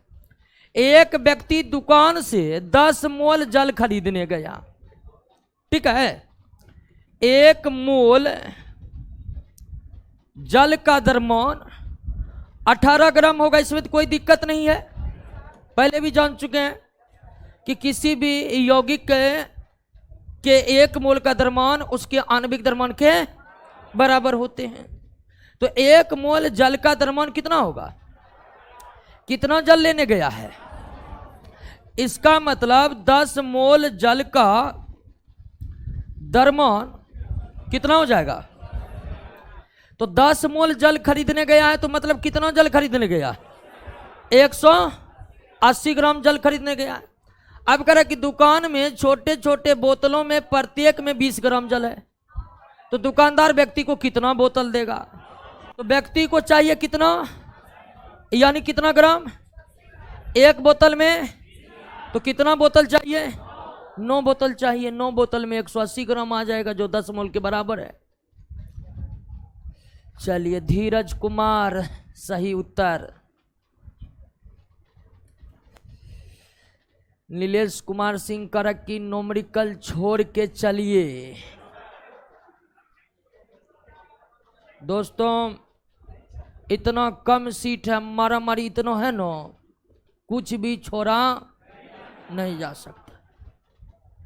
छोड़ने का सवाल कहिएगा तो उतना सीट ही नहीं है। अब देखिएगा ना, 1 नंबर के लिए मारा मारी होगा इस बार दरोगा के लिए, 1 नंबर के लिए।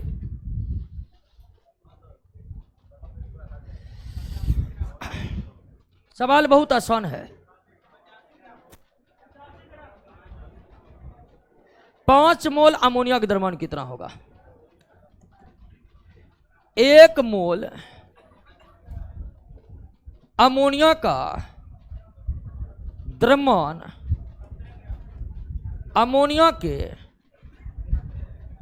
ग्राम आणविक द्रव्यमान के क्या होगा, बराबर होगा। ये बात तो हम जानते हैं कि किसी भी यौगिक के एक मोल का द्रव्यमान, किसी भी यौगिक के एक मोल का द्रव्यमान उसके आणविक द्रव्यमान के बराबर। अब अमोनिया का निकाल लीजिएगा, नाइट्रोजन का कितना, हाइड्रोजन का तो 14 3, तो एक मोल कितना, तो 5 मोल 17 पचे, एक मोल 17 ग्राम, तो 5 मोल 17 पचे 85 ग्राम, सीधा सी बात है।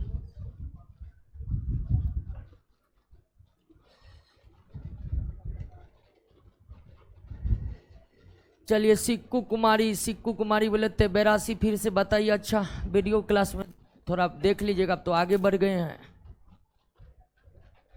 सोडियम बाइकार्बोनेट के 5 मोल का द्रव्यमान, 1 मोल का द्रव्यमान ग्राम आणविक द्रव्यमान के, तो सोडियम कार्बोनेट इसके 1 मोल का द्रव्यमान निकाल सकते हैं, इसका आणविक द्रव्यमान निकालिए। तो सोडियम का कितना होता है 23, कार्बन का 12, ऑक्सीजन का 16, तो 23 दूनी 46, 12 16 तिया 48, तो 8 2 10 16, 4 1 5 1 6 4 106 MU या ग्राम आणविक द्रव्यमान 106 ग्राम। क्लियर। तो 1 मोल का द्रव्यमान कितना होगा 106, तो 5 मोल का 106 गुना 5 6 5 30, 530।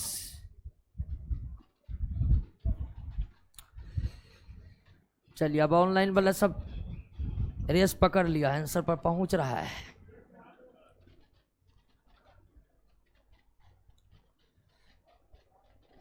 छोड़ने का तो दोस्तों कोई सवाल ही नहीं है, क्योंकि सीट बहुत कम है,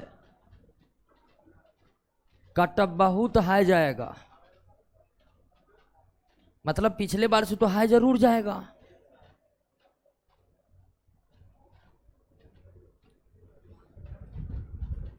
आगे बढ़े।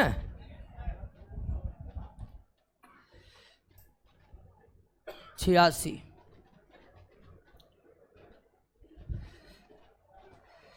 0.06 ग्राम जल की बूंद में जल के अणुओं की संख्या क्या होगी। अणुओं की संख्या निकालने के लिए कह रहा है, अणु और परमाणु की संख्या निकालने वाला प्रश्न हो ना, तो सबसे पहले आप मोल निकालिए। क्या निकालिए, मोल।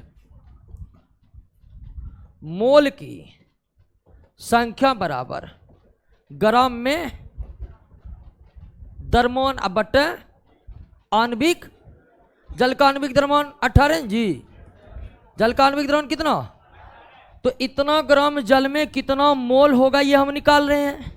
तो मोल की संख्या बराबर ग्राम में द्रव्यमान बटे आणविक द्रव्यमान, तो ये तो हो गया आपको 1/3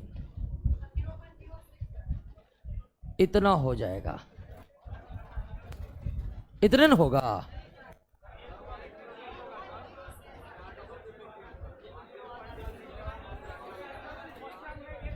एक मिनट, एक आदमी बोलिए।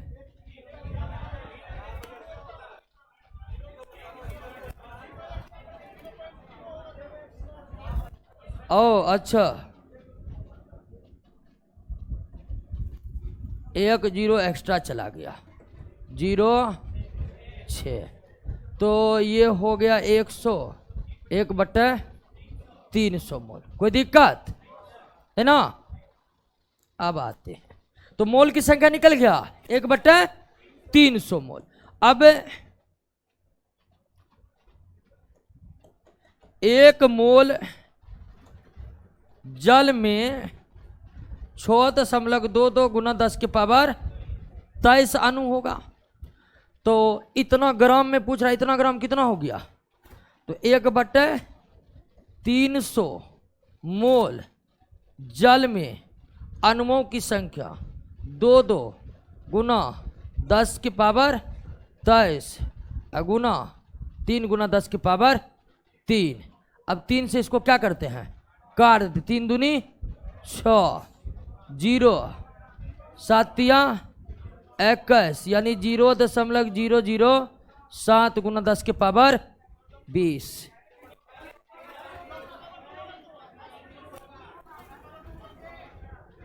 एक मिनट, हाँ सॉरी 2 होगा, 2 होगा, 2 होगा, 2 होगा, 2 होगा तो यहां पर आ जाएगा 21 बी होगा। हाँ 300 है 10 का पावर 2।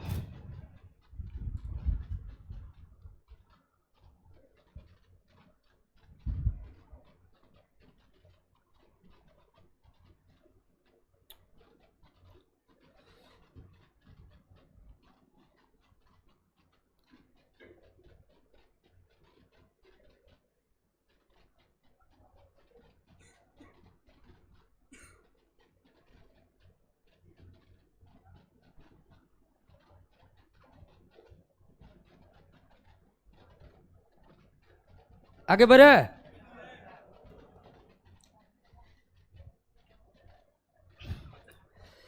चौदह ग्राम नाइट्रोजन गैस का आयतन एनटीपी पर कितना होगा। देखिए एनटीपी यानी नॉर्मल टेम्परेचर, या कभी कभी क्या देगा एसटीपी। सबसे पहले जान लीजिए 0 डिग्री सेल्सियस या 273 केल्विन को नॉर्मल टेम्परेचर या स्टैंडर्ड टेम्परेचर कहा जाता है। 0 डिग्री सेल्सियस या 273 केल्विन को नॉर्मल टेम्परेचर या स्टैंडर्ड टेम्परेचर कहा जाता है। और बैरोमीटर में जब पारा की ऊंचाई 76 सेंटीमीटर या 760 मिलीमीटर आ जाए तो इसे नॉर्मल प्रेशर या स्टैंडर्ड प्रेशर कहा जाता है। क्लियर हो गया। तो 0 डिग्री सेल्सियस को नॉर्मल टेम्परेचर 76 सेंटीमीटर पारे की ऊंचाई बैरोमीटर में पारे की ऊंचाई अगर 76 सेंटीमीटर है तो इसे एक वायुमंडलीय दाब या नॉर्मल प्रेशर या स्टैंडर्ड प्रेशर कहा जाता है। तो नॉर्मल टेम्परेचर प्रेशर या स्टैंडर्ड टेम्परेचर प्रेशर का मतलब हुआ 0 डिग्री सेल्सियस या 273 केल्विन, पारे की 76 सेंटीमीटर या 700 मिलीमीटर ऊंचाई। क्लियर हो गया। अब ध्यान दीजिए दोस्तों कि नॉर्मल टेम्परेचर प्रेशर या स्टैंडर्ड टेम्परेचर प्रेशर पर किसी भी गैस के कोई भी गैस हो, चाहे वो कार्बन डाइऑक्साइड गैस हो, क्लोरीन गैस हो, फ्लोरीन गैस हो, सल्फर डाइऑक्साइड हो, अमोनिया गैस हो, कोई भी गैस हो, किसी भी गैस के 1 मोल का द्रव्यमान, 1 मोल का आयतन कितना होता है 22.4 लीटर। एनटीपी या एसटीपी पर किसी भी गैस के 1 मोल का आयतन कितना होता है 22.4 लीटर होता है। कैसे तो चेक किया गया है। तो किसी भी गैस के 1 मोल का आयतन एनटीपी या एसटीपी पर 22.4 लीटर। कोई भी गैस हो, नाइट्रोजन हो, ऑक्सीजन हो, फ्लोरीन हो, क्लोरीन हो, अमोनिया हो, सल्फर डाइऑक्साइड हो, कार्बन मोनोऑक्साइड हो, कोई भी गैस हो एनटीपी एसटीपी पर उसके 1 मोल का आयतन 22.4 लीटर होगा, 22.4 लीटर होगा। तो नाइट्रोजन का भी 1 मोल का आयतन 22.4 लीटर होगा, लेकिन यहां पर मोल नहीं देकर क्या दे दिया है 14 ग्राम। तो 14 ग्राम N2 में मोल की संख्या निकाल सकते हैं आप। कितना होगा बताइए तो। मोल की संख्या बराबर ग्राम में द्रव्यमान बटे आणविक द्रव्यमान 14 दूनी N2 न है जी। अब वैसे गैस के सवाल में परमाणु नहीं लेना, अणु लेना है, समझे। तो कितना हो गया हाफ मोल। 1 मोल का आयतन 22 तो हाफ मोल का। क्लियर, समझे? चलिए, धीरेन्द्र कुमार, धीरज कुमार, धीरज कुमार का गलती हुआ, धीरेन्द्र कुमार छक्का मार दिया है। अभिजीत कुमार का भी सही उत्तर है।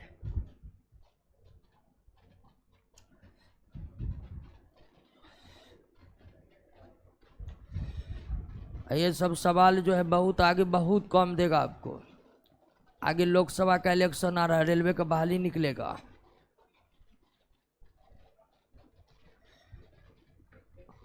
ठान लीजिएगा ना, तो इस बार सब निकल जाइएगा, कोई नहीं बचेगा इस बार, मतलब सबको नौकरी हो जाएगा। हाँ, बहुत ऊपर देखने लगा, पढ़ले तो नहीं आ रहा है, इतना बहाली है।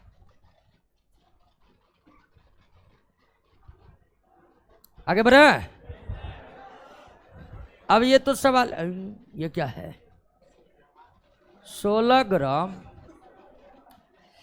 ऑक्सीजन में उपस्थित अणु की संख्या किसके बराबर है? 16 ग्राम ऑक्सीजन में उपस्थित परमाणु की नहीं बात की जा रही है, अणु की बात की जा रही है। क्लियर? तो 16 ग्राम और चूंकि अणु की बात करें तो ये O2 है, ये O नहीं है, ये 16 ग्राम ऑक्सीजन में मोल बराबर कितना होगा? ग्राम में द्रव्यमान बटे 1/, ऑप्शन में देखिए तो किसका 1/2 मोल आ रहा है? चेक करिए, 16 ग्राम ऑक्सीजन कितना मोल हुआ? बी का रहा है 32 ग्राम सल्फर डाइऑक्साइड हाफ मोल है। सल्फर का 32 होता है,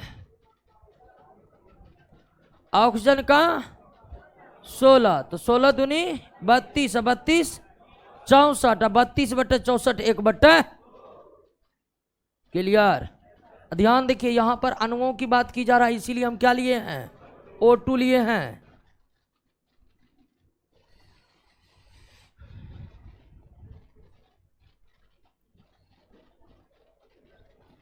कितना सवाल बच गया है जी?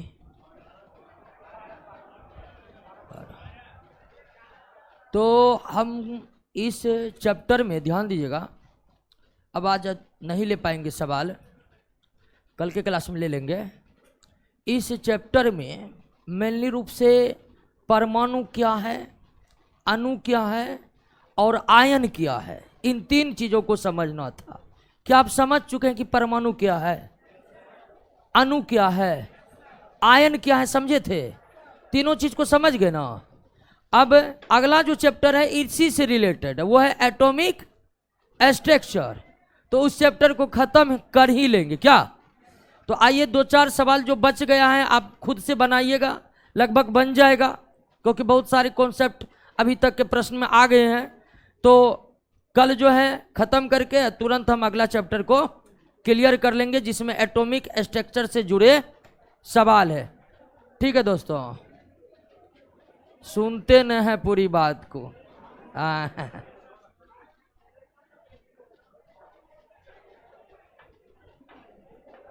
क्या हुआ?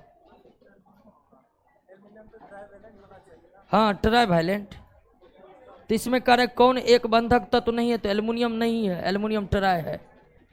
ठीक है,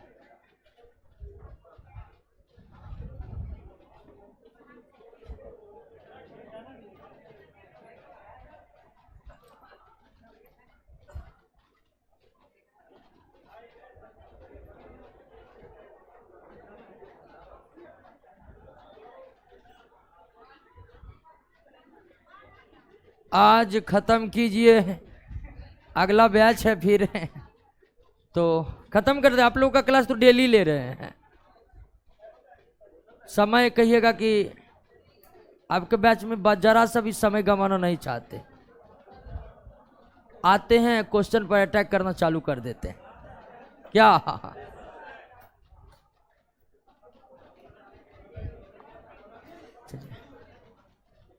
इतना में हो जाएगा। अरे इतना में हो जाएगा, आप बुलाइए ना, बोले तो कोई कह रहा कि इतना में हो जाएगा।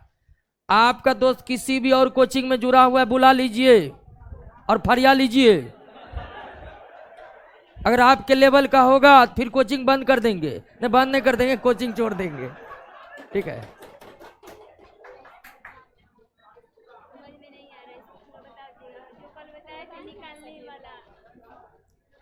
एक धातु के फॉस्फेट का सूत्र।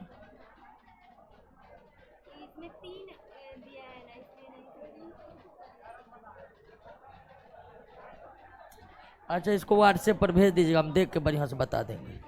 ठीक है। अच्छा, जो भी दिक्कत है ना,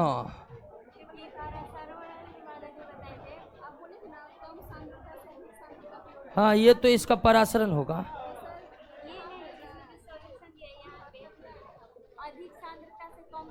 हाँ हाँ,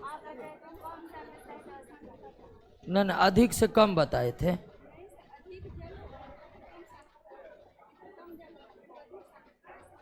अच्छा,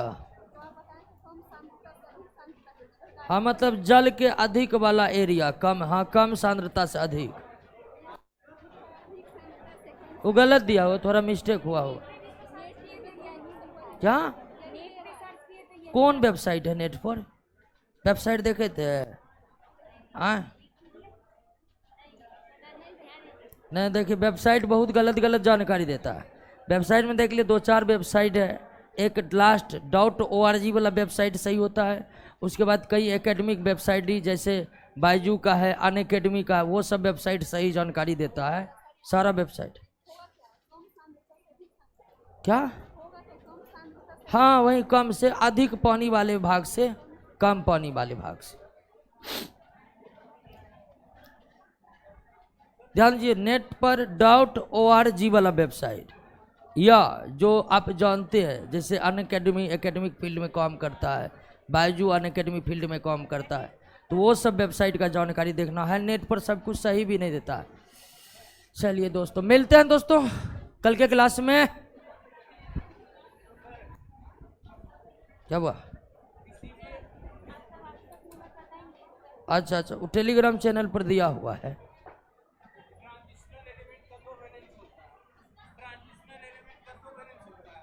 लगभग का, सबका नहीं। हाँ पी ब्लॉक में कुछ नॉन मेटल का होता है, एल्युमिनियम का नहीं होता है।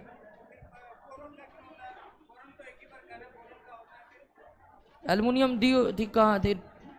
एल्युमिनियम थोड़े है, एल्युमिनियम नहीं है ट्रांजिस्टर।